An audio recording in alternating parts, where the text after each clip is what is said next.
Bismillahirrahmanirrahim. Alhamdulillahirabbil alamin. Allahumma shalli wa sallim ala sayidina Muhammadin. Miftahi babi rahmatillah adada ma fi ilmillah. Salatan wa salaman daimaini bidawami mulkillah wa ala alihi wa sahbihi. Assalamualaikum warahmatullahi wabarakatuh. Di ayat yang ke-18, disitulah Nabi Yakub alaihissalam mulai menjawab. Waja'u ala qamisi bidamin kadzib. Mereka datang membawa bajunya Nabi Yusuf alaihissalam dengan darah palsu. Artinya bukan darah Nabi Yusuf, tapi darah serigala atau kambing yang lain di oser-oserkan kalau kata orang Jawa ya, diusap-usapkan, pokoknya bajunya itu berbelepotan darah, terus diserahkan ayahnya. Ini loh bajunya Yusuf. Inilah kebohongan yang salah lagi. Kebohongan yang salah bagaimana? Ayahnya ini lihat bajunya, ya langsung paham, ini anak dusta ini. Baik benar serigalanya ya. Katanya serigala makan Nabi Yusuf, anak saya. Yusuf dimakan serigala, tapi bajunya utuh, nggak dikoyak-koyak ya. Baik benar serigalanya ini. Jadi makan orangnya tapi bajunya dibiarin gitu. Bajunya nggak ada bekas robekan sama sekali. Bajunya oke-oke saja. Oh pasti dusta nih anak. Jadi dustanya itu kelihatan dari ucapannya dan dari bukti yang dibawa. Nah, yang menarik di sini, inilah awal kisah tentang Qamis Yusuf. Gamis atau pakaian Nabi Yusuf. Dari awal dalam kisah Nabi Yusuf itu ada satu kata Qamis Yusuf, pakaian Yusuf. Nanti ketika Nabi Yusuf digoda oleh Zulaikha, lagi-lagi yang Qamisuhu, pakaiannya robek di depan atau di belakang, Qamis Yusuf. Nanti di akhir cerita Nabi Yakub alaihissalam, Nabi Yusuf itu juga menyerahkan pakaiannya, berikan ini ke ayahku, nanti dicium akan kembali melihat lagi. Qamis Yusuf. Ada apa dengan Qamis Yusuf ini? Pakaian Nabi Yusuf alaihissalam ini dari salah satu poin penting dalam kisah Nabi Yusuf. Pakaian ya. Yang pertama, pakaian yang dijadikan alat untuk mengawali segala cerita. Yang kedua, lagi pakaian yang digunakan sebagai alat untuk timbulnya fitnah itu. Yang ketiga, pakaian yang akhirnya menyembuhkan. Pakaian yang akhirnya menyembuhkan Nabi Yakub alaihissalam dari tunanetra yang dideritanya. Nanti itu akan kita bahas kalau udah sampai waktunya. Naam, waja'u ala qamisi bidamin kadzib qala bal sawalat lakum anfusukum amra fasabrun jamil wallahul musta'anu ala ma tasifun.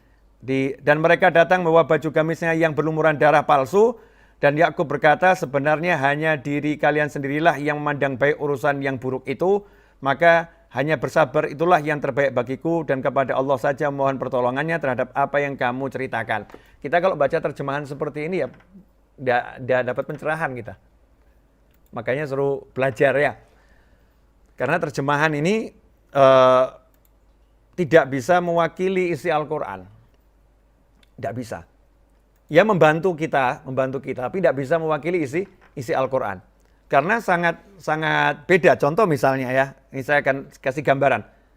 Dikatakan di sini fasobrun jamil, kesabaran yang indah. Sementara kalau kita baca di terjemahan ya, maka hanya bersabar itulah yang terbaik bagiku. Bukan itu, sabar itu selalu baik. Ya, sabar itu selalu baik. Tapi ini yang diterangkan adalah sobrun jamil. Ada sobrun jamil, ada sobrun nggak jamil. Jadi bukan seperti itu maksudnya, bukan seperti itu terjemahannya. Ya, bukan seperti itu. Kita akan bahas. Insyaallah sedikit-sedikit. Qala bal sawwalat lakum anfusukum amra. Ya, kalian yang sudah merencanakan seperti itu, ya kalian yang merekayasa semua itu, suatu urusan itu kalian anggap baik, ya sudah. Fasobrun jamil. Ini loh bijaksananya ayah ya. Bijaksananya Nabi Yakub alaihissalam. Bayangkan, anak kesayangannya ya, hilang loh. Ini anakku nggak ada, hilang. Dan paham yang menghilangkan anak-anaknya yang lain. Anaknya hilang, dihilangkan sama anak-anaknya yang lain.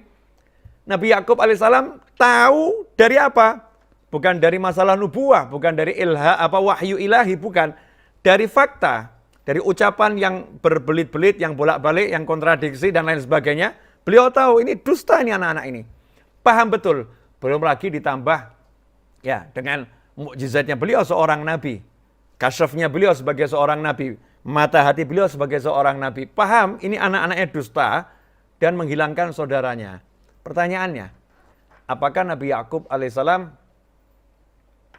marah kepada anak-anaknya,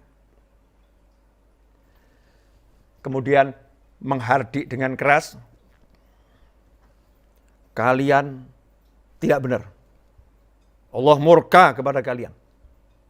Allah nggak suka sama kalian. Aku nggak suka sama kalian. Pergi kalian semua. Apa begitu? Kalau itu yang dilakukan, maka akan kehilangan semua anaknya. Kenapa? Satu, yang ini udah hilang, yang lain akan jadi orang-orang yang nggak diridhoi Allah ketika orang tua itu murka. Ridhallah fi ridhal walidain, wa sukhtullah fi sukhtil walidain. Ridha Allah pada ridha orang tua, murkanya Allah pada murka orang tua. Maka Nabi Yakub alaihissalam bukannya mau merusak, tapi justru pengen memperbaiki yang ada. Yang ada ini diperbaiki.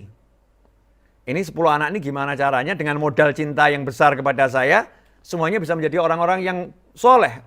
Menjadi orang-orang yang baik. Yusuf hilang, ya sudah. Yusuf hilang, ini ujian. Yusufnya ujian, ya nggak ada di depan mata saya lagi, kekasih saya, anak kecintaan saya nggak ada, ini ujian. Nah ini anak-anak ini karunia. Masih ada 10 anak ini karunia. Bisa enggak kita sebagai orang tua melihat seperti itu? Nah ini kadang kita ini nggak bisa ya. Dalam banyak kasus, satu hilang, yang ada ini dihilangkan semua. Misal begini, kalau kita ambil contoh kasus zaman sekarang lah ya, ada yang dipecat, dirumahkan tanpa gaji dan tidak jelas kapan akan diizinkan kembali ke kantor. Ya, mungkin ada yang mengalami seperti itu. Pulang ke rumah, di rumah masih ada yang namanya anak, masih ada pasangan hidup, ya ada orang tua, mungkin ada teman, ya kalau yang belum berkeluarga di rumah ada teman, ya ada kakak, ada adik, ada apapun. Kemudian sehat, sehat. Tapi anehnya yang dilihat ini cuma satu tok. Aku dirumahkan nggak dapat gaji, aku dipecat, dirumahkan nggak dapat gaji, aku dipecat, dirumahkan nggak dapat gaji, aku dipecat. Yang dilihat itu saja. Sementara aku sehat, aku punya orang tua, aku punya rumah, aku punya ini, nggak dilihat. Hasilnya apa? Keluh kesah. Dan kehilangan kenikmatan. Kehilangan kenikmatan, terpuruk, hancur. Terpuruk, hancur. Nah inilah kebodohan kita ketika menghadapi masalah, fokus hanya ke masalah, sementara nikmat yang banyak itu dibuang. Nabi Yakub alaihissalam mengajarkan, jangan seperti itu. 10 anak ini baik, yang satu yang hilang ini yang terbaik. Nah yang hilang ini nggak usah dipikir dulu, yang 10 ini ya jangan sampai hilang juga. Yang 10 jangan sampai hilang juga. Gimana caranya? Maka beliau mengatakan, fasobrun jamil. Saya akan bersabar dengan kesabaran yang indah. Fasobrun jamil. Kesabaran yang indah itu bagaimana? Sabar tanpa keluh kesah. Sabar tanpa keluh kesah. Jadi ada orang sabar tapi masih berkeluh kesah. Sabar ya, nggak balas mukul, sabar. Tapi masih berkeluh kesah. Aduh sakit ini. Wah ini lukanya gimana ini? Dia nggak balas nih. Tapi dia ngeluh kesahkan nih. Sakit deritanya dia keluh kesahkan. Nabi Yakub alaihissalam sobrun jamil. Sabar yang indah. Tidak berkeluh kesah kepada manusia. Dia kembalikan semuanya pada Allah Subhanahu wa taala. Munajat. Maka dilanjutkan di ayat tersebut dengan ditutup masih di ayat yang sama. Wallahul musta'anu ala ma tasifun. Dan saya minta tolong sama Allah atas semua dusta yang kalian ucapkan itu saya minta tolong sama Allah. Bagaimana nanti nasibnya Yusuf alaihissalam, saya minta tolong sama Allah. Saya kembalikan sama Allah Subhanahu wa ta'ala. Nah inilah sikap yang harus kita ambil saat kita menghadapi masalah apapun. Sobrun jamil. Nggak enak, tapi nggak usah keluh kesah. Boleh lo merasa nggak enak itu. Wah nggak enak. Ada rasa suntuk. Yang namanya kehilangan sesuatu suntuk wajar. Tapi nggak berkeluh kesah. Ini yang dilatih oleh Nabi Yakub alaihissalam dalam kisah Nabi Yusuf alaihissalam. Kita lanjutkan.